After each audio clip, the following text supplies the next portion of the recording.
Three. Welcome to Good Morning Cannabis, and it's a great morning. I've got my friend here, Chad Heater, also known as Heater. So he's a pretty cool guy, although his name is Heater. But Chad, before we even get into kind of, who you are, just want to kind of find out, the one question we always ask people is, what's the craziest thing that ever happened to you, or the most memorable thing, if nothing crazy has ever happened to you, Chad? Yeah. So, Well, yeah, thanks for having me, Todd.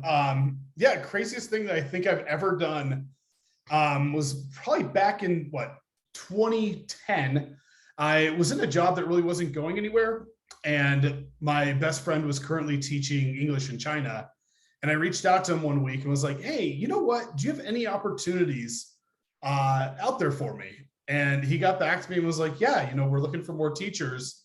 And he set an interview up for me within 48 hours. And then within 5 weeks of that, I was on a flight and moving to the other side of the world and just kind of jumped into it, like a lot of things I do with my life. So awesome. Did you have to learn Mandarin or? It's a good question. I mean, I tried to learn as much Mandarin as I could. It's an incredibly advanced language, especially when it comes to different tones. So, I mean, I picked up a little bit of how to, navigate around the city, how I could properly order food, where I can, ask for like where the bathroom is, and just like the basics. But the school I taught at, they really preferred that you only use English and that you don't use any Mandarin, because they want the full submergence for their students to have an English teacher that doesn't know what they're saying, and they need to ask in English if they're in need of something. Awesome. Yeah. So Chad, a little bit about yourself. Tell us a little bit about, the company, yourself, and then we'll get right down into the questions. Yeah, definitely. So I've been in cannabis, in canna-tech specifically, for about 5.5 years. Back in 2009, when the medical market in Colorado came online, I was a caregiver. So I actually started out by signing folks up, got their plant count signed over to me, and then started to cultivate on my own. Thinking that might have been a good step in the industry. Cultivation is incredibly difficult. And that's something where I was like, I need to leave this up to the experts. You work a full-time job, and then when you're trying to cultivate, that's another full-time job on top of it. So I definitely left that up to the experts, and I currently work at Treez. We are a leading enterprise cloud commerce platform that streamlines the supply chain and operations within the cannabis market. So I've been at Treez since September, but I've been in canna-tech and the point of sale side since 2017. So, awesome. Yeah. So from your perspective, I mean, looking at the cannabis industry and looking at what you are doing in the cannabis industry and canna-tech, what are some trends, some developments, things that people should be paying attention to, since it's a really exploding market on the East Coast, which is where I am, and you're not on the East Coast, but I'm on the East Coast. So tell me what you see coming and what people should be preparing for, and a little bit about what your company is doing to address those needs. Yeah, for sure. It's a great question. And having gotten my experience on the West Coast of cannabis, so that's Oregon, Colorado, California, and Montana, and even Oklahoma. So one thing that I've been seeing and that I've been really engaged with and enjoy with the industry is the compliance, and like the state reporting softwares that you need to comply with, how these function, how to keep a very, a retail business, because that's what cannabis is. It's retail, but it's incredibly highly regulated. Right. And that's one thing that, I got really interested in with California, for instance. Like, they are one of the oldest, if not the oldest, cannabis market or in the entire world. They've been doing medical sales since the early 90s at this point. And then the fact when they had to move over to metric for their state reporting software, and they had adult use come online, this was a huge shift in the industry, especially for the California industry. Right. You're going through these specific workflows of how you sold cannabis before, but now every single thing that comes through is going to have that package tag number. It needs to be regulated and tracked for every step of the way. So I got my metric experience with Colorado and Oregon, And then when California is coming online, I got even more by helping these larger retailers get over to metric, make sure that they're compliant with all their products being labeled, how they're reporting them effectively, and reporting the state for any inventory adjustments or any waste that comes through.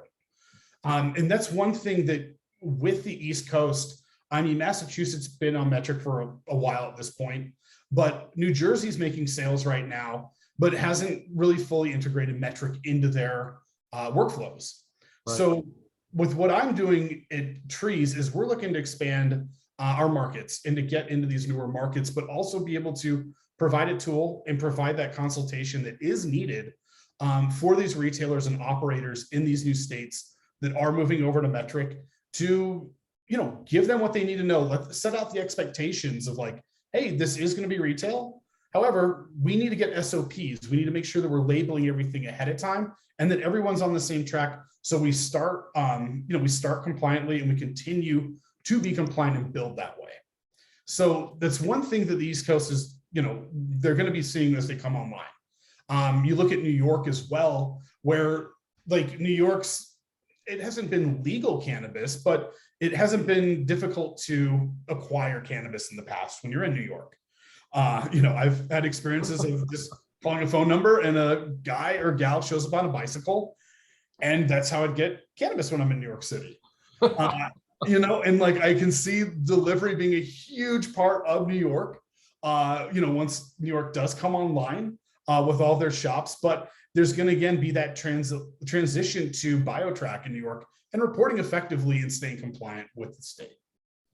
Awesome. Yeah. So let's go to my other standard question. That's all good information. How did you actually get into the cannabis world? I mean, because you did say you actually became a carekeeper. What is it called in caregiver? Yeah, caregiver. So you're a caregiver, which means you actually grew the plants. Well, what got your interest in cannabis to begin with? Yeah, I've been a user for 25 years, which is quite some time for it. And what actually got me into the canna-tech space is I went to a job fair that Vankst was holding. They're a Colorado company that allows you to, connect people that want to get into cannabis with either retailers, growers, canna-tech, you name it. So I was at a job fair with my buddy, and he had an interview with the company and was like, hey, like I got an interview with them on, next week. Can you go get their name for me? So I went up there, introduced myself, handed over my resume, and within, I'd say 3 days, I was answering phones and doing product support for it. And just from there grew from product support to implementation to the product side of the business, the CS side of the business, and just, it bloomed to get to the point where I'm at now. And it's a huge passion of mine. I am all about destigmatizing cannabis. I've seen firsthand what it can do and what it provides for folks. That's part of where my passion comes from. My best friend that I lived with in China, that I grew up with, him and I had been consuming together recreationally, like we're roommates in college. But he was diagnosed with cancer at one point, and I got to see firsthand with like, okay, this is not really as much recreational at this point. This is medicine for him. This is bringing him and getting his appetite back, curing his nausea from his chemotherapy that he's going through, and being able to experience that firsthand and see like, you know what, there's way more to this plant than just this recreational side to it. And not that people that use it recreational can't get that type of relief, but people need safe access to this.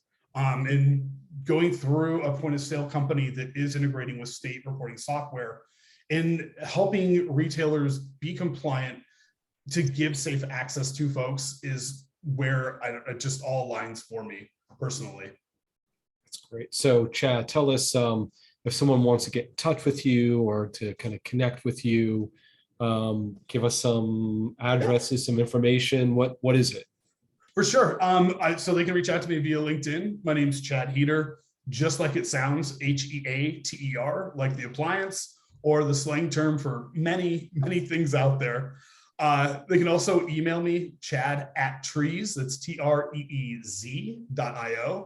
And then they can always check out our website with Treez as well, which is going to be treez.io. And I strongly encourage everyone to reach out, follow us through social media, connect with us via LinkedIn, because we're always releasing new things and expanding into new markets, and are always looking to talk with folks and learn about cannabis and just make those connections in those relationships. Awesome. Chad, Heater for short. Great chatting with you. Thank you for You, Todd. time with me, and Good Morning Cannabis. And we will be talking real soon. Most definitely. Thank you so much. Bye. Later. Okay.